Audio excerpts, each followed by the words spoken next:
Yes, it's an anomaly that now look, the Arab is supposed to understand his language. The Arab, that's his language. But he seems to have also lost the spirit behind the Quran. He is also reading for beautification, for sawab.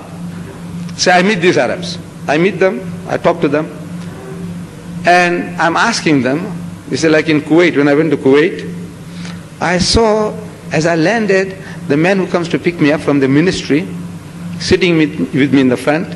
I'm asking him, what is your name? So he said, my name is Yusuf. I said, Yusuf? Ah, my younger son is Yusuf. And you know, you're like a son to me, like my son is Yusuf.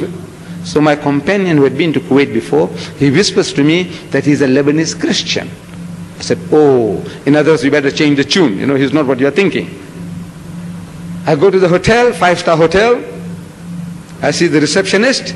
From his complexion and dial, I can make out he's a Hindi man from the subcontinent. So I'm asking him, where you come from? So he said, India. I said, where about? He said, Bombay. I said, you speak Gujarati? He says, no. I said, that's funny. I come from Bombay and I can speak Gujarati. How is it that you come from Bombay and you can't speak Gujarati? He said, no, I'm a Goanese Christian. I said, oh, name Stephen. I sit down to eat. The waiter comes. Another Hindi. Name Paul. So I asked him, I said, you Paul? He said, yes. I said, robbing Peter to pay Paul, huh? Just a joke, you see. He said, no, my father is Peter. I said, oh. Christian, Christian, Christian. He's eating the cream of the land. When my brothers in Pakistan are hungry for jobs, my brothers in the Sudan, in Egypt are hungry for jobs, in India are hungry for jobs, and the Christian is eating the cream of the land. So, I speak to these people, this younger generation.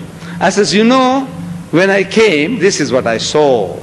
I said, look, you haven't got the guts. You haven't got the spirit to go and find customers for Islam. You can't go to Borneo. You can't go to the Amazon. You can't go to China. You can't go to Russia. You know, you're all too soft. You can't move anyway. So Allah is making things easy for you. He's sending customers to your door, to your homes, looking for jobs. Why don't you talk to them? So the Arab tells me now, he said, La ikraha fi din. He's quoting the Quran. Shaitan quoting the Quran. They said the devil's quoting scripture. He is a Muslim. He's an Arab. He's telling me what the Quran says. He says, La ikraha fi din. It means there is no compulsion in religion. I said, who's talking about compulsion? I'm not telling you to force Islam down their throats. You, I said, 100 million, you can't extricate 1 square inch of land from the mouth of the Jew by force. Am I going to tell you, go and force the Americans to become Muslims, force the Chinese to become Muslims, force the Russians? Who's talking about force? Another guy, I tell him, he said, Lakum dinukum waliya din. This is quoting the Quran, the shaitan. I said, you know, look, this is as a last resort when everything fails. You try. And when that guy says, hey, I'll put a knife through you, then Allah tells you to tell them, وَإِذَا خَاطَمُهُمُ الْجَاهِلُونَ قَالُوا سَلَامًا. When you meet the ignorant one, say peace. tum tumhare raaste, hum hamare raaste. That is as a last resort. If our Nabi started with that, there would have been no problem. If he started with that, we wouldn't have been Muslims today. But you see, he has lost the whole thing. But there's one thing good about the Arab. I'm hammering him, wallah, I'm hammering him.